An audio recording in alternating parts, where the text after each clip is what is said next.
The company of the prophets said to Elijah, "Look, the place where we meet with you is too small for us. Let us go to the Jordan, where each of us can get a pole, and let us build a place there for us to live." And he said, "Go." Then one of them said, "Won't you please come with your servants?" "I will," Elisha replied, and he went with them.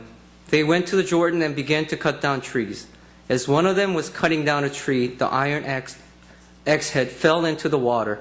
"Oh my Lord," he cried out, "it was borrowed." The man of God asked, "Where did it fall?" When he showed him the place, Elijah cut a stick and threw it there and made the iron float. "Lift it out," he said. Then the man reached out his hand and took it.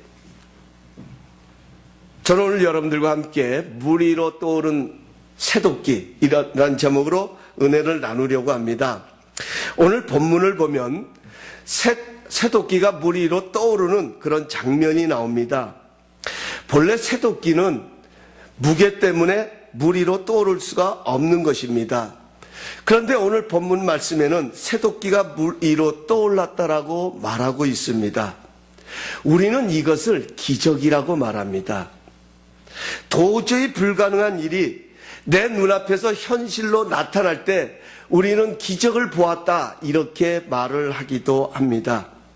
그런데 어떻게 이런 기적이 일어날 수 있었을까요? 어떻게 물에 빠진 새도끼가 물 위로 떠오를 수 있었을까요? 이것은 기적을 창조하시는 하나님의 능력 외에는 다른 것으로 설명할 길이 없다는 것입니다. 기적은 하나님의 손에서 만들어집니다. 기적은 하나님의 일이고 하나님의 능력인 것입니다. 오늘 본문 말씀은 어느 날 이제 엘리사의 제자들이 엘리사를 찾아와서 자신들이 기거하고 있는 초소가 매우 비좁으니까 우리로 하여금 저 요단에 가서 나무를 베어다가 각기 더 넓고 더 좋은 처소를 예비할 수 있도록 허락해달라고 요청을 합니다. 그러자 엘리사가 가라고 그들에게 허락을 할 때에 그 가운데 있던 제자들 중에 한 사람이 선생님도 우리와 함께 가시자라고 엘리사를 함께 모시고 갑니다. 이제 요단강에 가서 열심히 도끼질을 해서 나무를 베고 있는데 그 중에 한 제자가 가지고 있었던 도끼가 그만 물 안으로 떨어지게 되어집니다. 이 소식을 들은 엘리사가 도끼가 어디에 떨어졌냐고 물은 다음에 그 도끼가 떨어진 곳에 나뭇가지를 꺾어서 그곳에 던졌더니 물속에 잠겨있던 도끼가 물 위로 또 올랐습니다.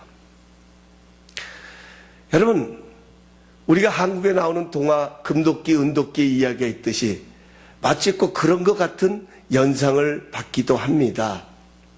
그런데 하나님께서는 왜 이 말씀을, 이 장면을 성경에 기록하셔서 우리에게 이 말씀을 들려주고 계실까 하는 것입니다. 하나님은 이 사건을 통하여서 우리가 도저히 우리의 상식으로는 믿기 어려운 이 놀라운 기적을 통하여 하나님은 우리에게 무엇을 말씀하시기를 원하실까요?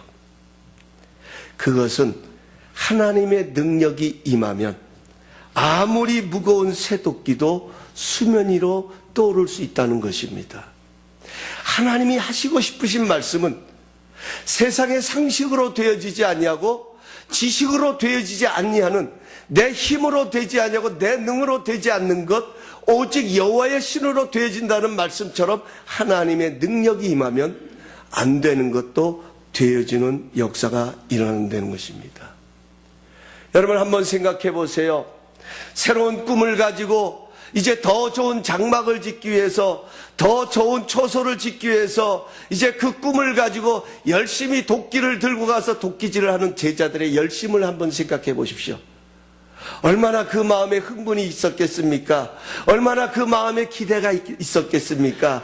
얼마나 그 마음에 이제 앞으로 일어날 일에 대한 그런 설레임이 그 마음속에 있었겠습니까?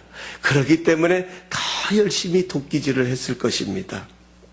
그런데 그 도끼가 마치 도끼 자리에서 도끼가 빠져나오듯이요. 여러분, 우리가 열심히 이처럼 일하는 것 중요합니다.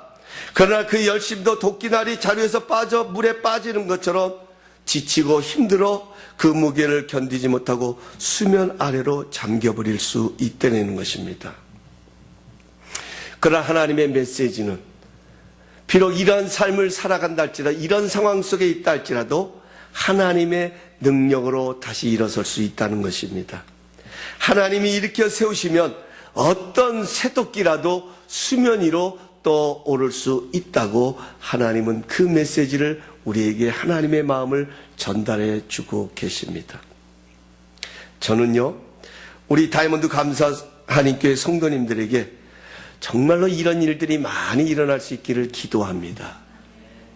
하나님이 높여주시는 그러한, 하나님이 세워주시고 하나님이 높여주시는 기적의 인생을 살아갈 수 있는 우리 성도님들 되시길 예수님의 이름으로 축복합니다. 우리가 열심히 살지만 물에 빠진 새도끼처럼 주저앉을 때도 있습니다. 그러나 우리에게는 하나님의 능력이 있습니다. 여러분, 우리의 기쁨이 뭘까요? 여러분, 우리의 신앙생활의 기쁨이 무엇입니까? 우리의 기쁨은 내 능력을 자랑하는 것이 아니라 하나님의 능력을 자랑하는 거예요. 나를 통해서, 내 삶을 통해서 주저앉아 있는, 물에 빠진 새도끼처럼 주저앉아 있는 나를 일으켜 세우셔서 저 세상에 감동을 주시는 그 하나님의 능력 때문에 우리는 기쁨의 삶을 살아가는 것입니다. 그래서 우리가 신앙생활 때 가장 기쁠 때가 언제냐? 하나님의 능력을 경험할 때입니다.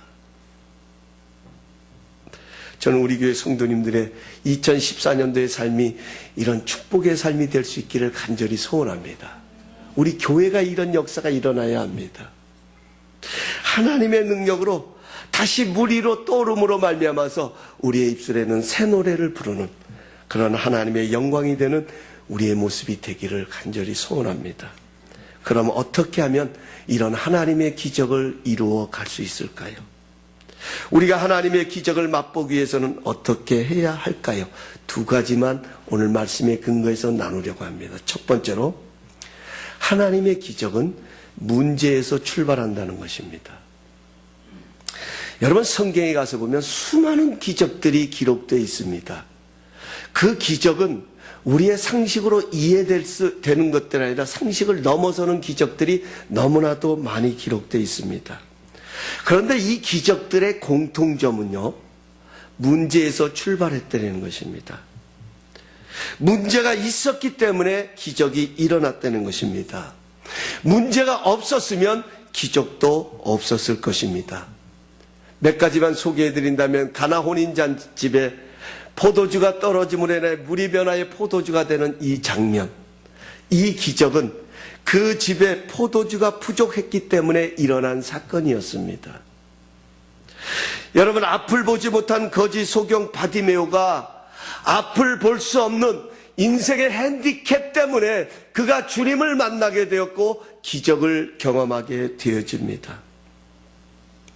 오병이어의 기적도 수많은 사람에 비해서 가진 것이 턱없이 부족했기에 기적이 일어난 것입니다.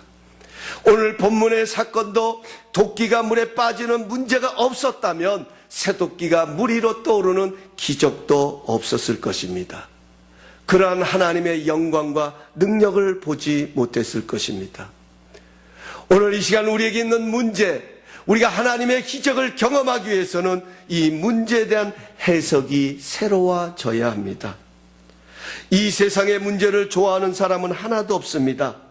누구나 문제에서 자유하기를 원합니다.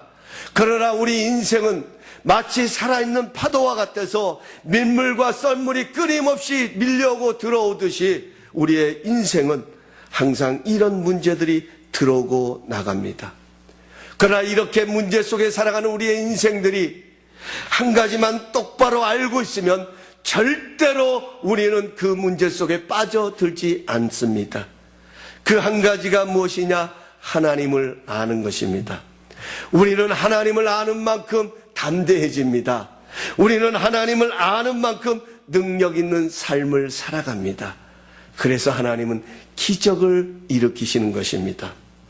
여러분, 하나님의 기적은요, 기적 그 자체에 있는 것이 아니라 그 기적을 통해 하나님이 어떤 분이신가, 그것을 드러내시는 것이 바로 하나님의 기적입니다. 그래서 요한복음에 가서 보면 이 기적이라는 단어를 사용할 때 미라클이라는 단어를 사용하지 아니하고 사인이라는 단어, 표적이라는 단어를 사용을 하고 있습니다. 여러분, 이 사인의 기능은 바로 뭐냐면 방향과 목표과 목적을 가리키는 것이 바로 사인입니다. 하나님의 기적은 이런 의미를 담고 있습니다. 이것이 바로 우리가 기적을 경험하며 살아가야 할 이유인 것입니다. 우리는 기적을 경험해서 어떤 신비적인 삶에 빠져드는 것이 아니라 그 기적을 통하여서 하나님이 어떤 분이신가, 그 하나님이 우리의 삶에 어떤 일을 이뤄가시고 어떤 뜻을 가지고 있는가를 깨닫고 발견하는 것, 이것이 바로 기적을 경험해야 할 이유인 것입니다. 예수님도 이 세상에 오실 때 그냥 오신 것이 아니라 분명한 목적을 갖고 오셨습니다. 예수님은 섬김을 받으러 오신 것이 아니라 섬기려 오셨다고 말씀하셨습니다. 예수님 말씀하시기를 건강한 자에게는 의원이 쓸 데가 없고 병든 자에게야 의원이 필요하다라고 말씀하셨습니다. 그래서 예수님은 문제 있는 인생을 찾아오셨습니다. 성경에 가서 보면 예수님을 만난 사람들은 다 인생의 문제를 가지고 살았던 존재들, 주님은 그들을 찾아가셔서 만나주시고 그들을 새롭게 일으켜 세워주셨습니다. 사랑하는 성도 여러분, 문제는 기회입니다. 하나님을 더 깊이 경험할 수 있는, 그래서 부흥과 성장을 경험하는 그런 기회인 것입니다. 저는 우리 성도님들의 가정과 생업에 있는 모든 문제들이 이런 하나님의 기적을 경험하는 기회가 될 수 있기를 바랍니다. 우리가 안고 있는 부족함과 문제들이 오히려 하나님의 기적을 경험하는 축복의 통로가 되므로 하나님을 더 깊이 알아가고 하나님의 영광이 우리의 삶에 더 선명하게 드러나는 그런 축복의 삶을 살아가시는 우리 성도님들 될 수 있기를 주님의 이름으로 축복합니다. 그러기 위해서는 문제를 새롭게 해석해야 합니다. 오늘 우리의 삶을 짓누르고 무겁게 해서 자꾸만 우리를 가라앉게 만드는 이 새도끼 같은 문제들은 하나님의 능력이 나타나야 할 도구인 것입니다. 여러분, 우리의 문제를 이것으로 보자는 거예요. 우리의 부족함, 우리의 연약함, 우리의 나약함. 우리는 이것 때문에 얼마나 염려합니까? 이것들 때문에 얼마나 우리는 두려워합니까? 그러나 이것이 하나님의 능력이 함께하면 물 위로 떠오르는 새도끼와 같은 기적이 나타날 것입니다. 우리는 그 문제를 새롭게 해석해야 할 것입니다. 우리에게 있는 문제는 나를 부끄럽게 하는 것이 아니라 하나님의 영광이 나타남으로 축복의 도구가 될 것이다. 이런 해석이, 문제를 문제로 보는 것이 아니라 해결책 중심으로 바라보는 그런 기적의 도구가 되어야 될 것입니다. 두 번째로요, 하나님의 기적은 믿음의 씨앗을 요구한다는 것입니다. 하나님의 기적은 마음 먹는다고 되는 것이 아닙니다. 엘리사가 문제의 현장에 있었던 것처럼 하나님의 능력이 함께 하셔야 합니다. 물에 빠진 새도끼, 내 주여, 이것은 빌려온 것입니다. 어떻게 하면 좋겠습니까? 이렇게 간구할 수 있었던 것도 엘리사가 그 현장에 함께하고 있었기 때문입니다. 가나안 혼인잔치 집에 물이 변화의 포도주가 되는 기적도 예수님께서 그 현장에 와 계셨기 때문에 일어나는 것입니다. 여러분, 기적은 하나님이 함께 하셔야 합니다.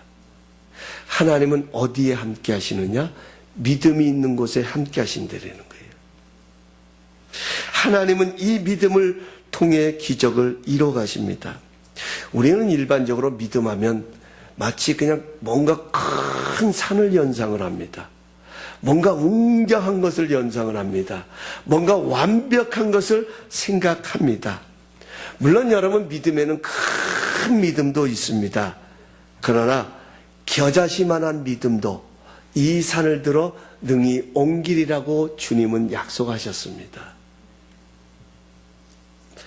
무슨 말인가요? 믿음은 씨앗과 같다라는 거예요.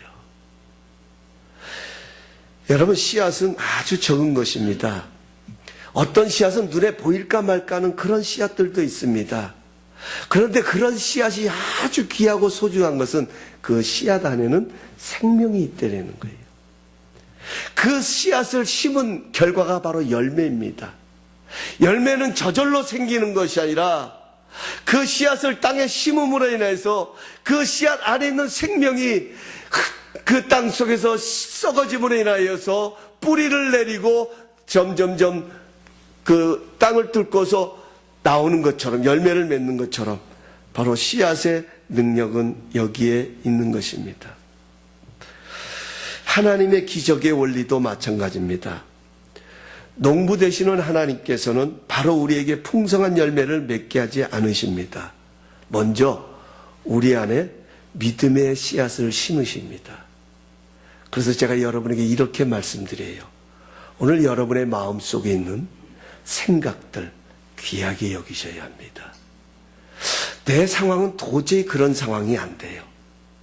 지금 내게 주어진 조건은 도저히 그런 일이 일어날 수 없음에도 불구하고 때로는 우리 마음속에 될 수 있다는 생각이 들 때가 있습니다. 뭔가 좋은 일이 일어날 것 같은 기대감이 자리 잡을 때가 있습니다. 여러분, 그런 일들을 우리는 굉장히 중요하게 생각해야 합니다. 상황 때문에 포기하면 안 됩니다. 하나님의 기적은 상황을 넘어서서 역사하십니다.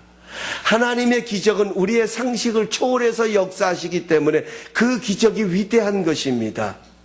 우리의 생각 속에 머무는 하나님을 믿고 있는 것이 아니라 우리의 생각을 넘어서셔서 우리의 상황을 초월하셔서 오히려 그 상황을 다스리시고 그 상황을 주관하시고 그 상황을 이끌어 가시는 그 하나님을 우리가 믿고 의지한다라고 하면 오늘 우리 속에 있는 생각, 우리 속에 있는 마음을 귀하게 여겨야 합니다. 여러분, 기도하고 싶은 마음이 있으십니까? 하나님께서 하나님의 기적을 이뤄 가시기 위해서 믿음의 씨앗을 심고 계시는 것입니다. 여러분, 내가 무엇인가 좀 더 잘해보고 더 사랑해야 되겠다. 내가 금년에는 더 많은 사람들에게 유익된 그러한 삶을 살아야겠다는 그런 마음이 여러분의 삶 속에 자리 잡고 있습니까? 그렇다고 하면 그것도 하나님의 믿음의 씨앗으로 받으시기 바랍니다. 내가 사랑할 수 있는 상황만 주어지기 때문에 사랑하는 것이 아니라 하나님의 능력이 우리를 붙들어 주셔서 사랑할 수 있도록 만들어 가십니다. 이것이 바로 우리가 하나님의 기적을 경험하는 비결인 것입니다. 우리가 믿음으로 우리의 믿음을 삶으로 옮길 때 하나님께서는 열매를 맺게 하십니다. 그러므로 우리 그리스도인의 삶은 믿음으로 사는 삶이에요. 근데 여러분, 믿음으로 산다라고 하는 것이 도대체 무슨 말일까요? 여러분은 믿음으로 사는 삶이 무엇이라고 생각하십니까? 분명히 하나님은 우리가 믿음으로 살아가기를 원하시는데 그 믿음으로 산다는 것이 무엇일까요? 우리 국제 예수전도단의 설립자이시고 열방대학의 총장인 로렌 커닝햄 목사님이 벼랑 끝에 서는 용기라는 책에 이 부분을 세 가지로 소개를 하고 있습니다. 제가 여러분들에게 좀 소개해 드리려고 그래요. 첫 번째로, 믿음으로 산다고 하는 것은 하나님께서 나에게 무엇을 하라고 말씀하시는지를 아는 것이 바로 믿음으로 사는 것이다. 이렇게 소개를 합니다. 로마서 10장 17절에 보면 그러므로 믿음은 들음에서 나며 들음은 그리스도의 말씀으로 말미암느니라. 이 말씀은 하나님은 말씀하시는 하나님이라는 거예요. 여러분, 하나님은요 이 자리에 우리와 함께 하십니다. 어떻게 함께 하실까요?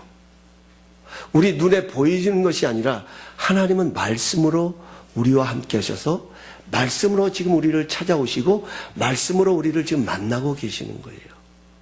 히브리서 4장 12절에 갔으면 하나님의 말씀은 살아있고 활력이 있다. 이 말을 영어 NIV 성경은 살아 움직인다 이렇게 표현을 합니다. 하나님의 말씀은 살아 움직이는 능력이 있어요. 그래서 그 말씀을 우리가 아멘으로 받아들여서 그 말씀을 삶에 적용할 때 여러분 기적은 그냥 일어나는 것이 아니라 그 말씀이 내 삶에서 막 말씀이 살아 움직이는 거예요. 그 말씀이 나를 대신해서 역사하는 거예요. 그 말씀이 내 상황 속에서 이루어지고 나타나고 증거되는 것이 보여지는 거예요. 이것이 바로 하나님의 말씀의 위력이 되는 것입니다. 하나님은 말씀으로 천지 만물을 창조하셨고 지금도 말씀으로 하나님의 뜻을 드러내고 나타나십니다. 이 로렌 목사님은 믿음은 기록된 하나님의 말씀인 로고스와 하나님이 개인적으로 직접 주시는 구체적인 말씀을 내 말을 들을 때 생긴다 이렇게 표현을 합니다. 다시 말하면 믿음은 하나님의 음성을 듣는 데부터 시작되어진다 하는 거예요. 믿음은 저절로 생기는 것이 아니라 여러분 오해하면 안 돼요. 신념과 믿음을 착각하면 안 돼요. 신념은요 나에게서 비롯되어지는 것이지만 믿음은 하나님께로부터 주어집니다. 하나님의 말씀을 들을 때에 저 말씀이 내 말씀으로 느껴지고 저 말씀이 나를 향한 말씀으로 느껴질 때 그 안에 믿음이 샘솟고 자라나게 되는 것입니다. 두 번째로 믿음으로 사는 삶은 하나님이 당신에게 하라고 보여주시는 것을 순종하는 것이다 이렇게 소개를 합니다. 성경에서 말하는 믿음은 행동을 요구합니다.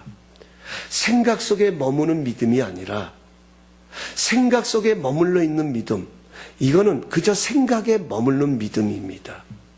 그러나 하나님의 기적을 이뤄가고 하나님의 역사를 이뤄가는 믿음은 반드시 행동을 요구한다는 것입니다. 그래서 성경에 나오는 모든 기적들을 보면 반드시 순종이 따랐습니다. 비록 내 생각과는 달라도 하나님의 말씀이기에 그물을 다시 던지는 순종이 따랐을 때에 빈 그물이 가득 찬 그물로 거둬들이는 역사가 일어났습니다. 나만 장군은요, 하나님의 치료하시는 방법이 자신의 생각과는 너무나도 달랐습니다. 자신의 마음에 들지 않았습니다. 그렇지만 자신의 생각을 내려놓고 하나님의 사람이 요구하는 대로 요단강에 가서 7번 몸을 담그라 했을 때 자신이 볼 때는 더러운 물이었습니다. 그거보다 더 좋은 강물이 얼마든지 자신의 나라의 속에도 있음에도 불구하고 그 말씀에 순종하여 요단강에 7번 몸을 담았을 때에 성경은 문둥병으로 가득했던 그 살결이 어린아이 살결같이 휘어졌더라 이렇게 소개하고 있습니다. 사랑하는 성도 여러분, 순종은요 내가 할 수 있어서 하는 것이 아닙니다. 하나님은 우리의 상황을 초월하셔서 우리의 환경을 넘어서셔서 우리의 삶 속의 기적을 통해 하나님이 어떤 분이신지를 드러내기 위해서는 때로는 하나님은 내 생각과는 다른 그런 순종을 요구하실 때가 있습니다. 내가 할 수 있어서 순종의 자리로 밀어넣으시는 것이 아니라 내가 볼 때는 도저히 할 수 없는 상황인데 내가 볼 때는 도저히 이룰 수 없는 이런 모습인데도 하나님은 자꾸만 나를 그 상황 속으로 밀어넣을 때가 있다는 것입니다. 여기서 주목해야 될 것은요, 하나님이 밀어넣으실 때는 반드시 따라오는 것이 있어요. 이것을 가지고 우리가 분별을 해야 돼요. 아, 이것이 지금 하나님이 원하시는 것이구나 하는 것. 우리의 감정과 우리의 느낌에 따라서만 하다 보면요, 여러분 거기는 아무런 일이 일어나지 않습니다. 하나님이 순종을 요구하실 때 도저히 할 수 없는 상황임에도 불구하고 네가 그 일을 하면 좋겠다. 마치 5,000명을 먹여야 할 양식이 있으려면 200데나리온이 있어야 되는데 예수님께서는 제자들에게 아니다. 너희들이 먹을 것을 주라. 뭐 있어야 주지요. 가져야 주지요. 그런데 예수님은 제자들에게 너희들이 먹을 것을 주라고 그 상황으로 밀어넣는 거예요. 너희들이 이 일을 해결하라고 주님은 때로는 그렇게 요구하실 때가 있는 것처럼 우리의 신앙생활에도 우리의 믿음 생활에도 모든 것이 항상 여건이 되고 조건이 되기 때문에 우리에게 순종을 요구하는 것이 아니라 아닙니다. 밤이 맞도록 그물을 던졌지만 얻은 것이 한 마리도 없는 그런 상황 속에 다시 그물을 내어 던지라고 밀어넣을 때가 있다라는 겁니다. 그런데 놀라운 것은요, 하나님께서 우리를 그렇게 밀어넣으실 때 나타나는 현상이 있습니다. 그것은요, 먼저 말씀을 주십니다. 그리고 기쁨으로 그것이 자리를 잡습니다. 왠지 그 말씀을 받고 그 말씀을 듣는 순간에 그래, 내가 이 일을 해야 되겠다는 열정이 생깁니다. 뿐만 아닙니다. 감동이 밀려옵니다. 하나님이 밀어넣으실 때는요, 이런 감동이 막 밀려오요. 제가 오늘 여기서 기도하면서 하나님 앞에, 하나님, 오늘 이 일은 하나님과 나만 알기로 해요. 왜? 혹 제가 자만할까봐. 그래서 제가 하나님 앞에 그렇게 찬양하면서 그렇게 기도를 했습니다만, 이 말씀을 보면서 제가 오늘 어떤 일이 있었냐면요, 어제 한 10시 반, 이제 오늘 주일 예배를 다 준비하고 한 10시 반쯤 돼서 잠자리에 드는데 잠이 오지를 않는 거예요. 하나님이 잠을 재우시질 않아요, 성령님. 이제 엎치락도 해보고 저렇게 엎치락도 해보고 이렇게 하다가 뭔가가 성령님께서 나에게 지금 원하시는 게 있는가 보다. 제가 교회로 나왔어요. 그 교회로 와서 보니까 시간이 12시 반이에요. 그래서 이 자리에 엎드려서 기도하면서 첫 마디가, 하나님, 오늘 거룩하고 복된 주님의 날입니다. 이 날 주신 것 감사합니다. 하나님이 이 자리가 하나님의 은혜의 터전이 되게 하시고 은혜의 강물이 되게 하시고 목마른 심령들이 누구든지 이곳에서 은혜의 강물을 마시고 그 심령 속에 하나님의 은혜의 생수가 넘치는 역사가 있게 하여 주옵소서. 여러분, 그렇게 기도를 하는데요, 제 마음속에 빈자리가 생각나요. 그러다 보니까 여러분들의 얼굴도 떠올라요. 그들을 축복하는 거예요. 하나님 축복해 주세요. 하나님 역사해 주세요. 그렇습니다. 감동이 밀려와요. 하나님이 밀어주신 거는 여러분, 바로 이때 순종하면 기적을 경험하는 것입니다. 베드로가 그물을 다시 던진 것은 절대로 자신의 마음에서 비롯된 것이 아닙니다. 여러분, 실패했는데 그것이 가능합니까? 여러분, 아픔이 있고 상처가 있는데 누군가 여러분이 다시 그 일을 해보라면 하고 싶은 마음이 있습니까? 어렵지요? 아니요. 내 경험을 들이댑니다. 아이고, 선생님, 나 해봤습니다. 근데 내가 얻은 것은 상처밖에 없어요. 아픔밖에 없어요. 실패밖에 없어요. 여러분, 이게 우리의 마음이에요. 베드로가 다시 그물을 던질 수 있었던 것은 절대로 자신의 마음이 아닙니다.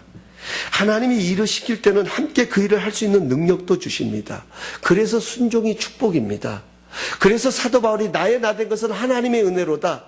여러분, 우리가 왜 기적을 경험해야 되는 줄 아세요?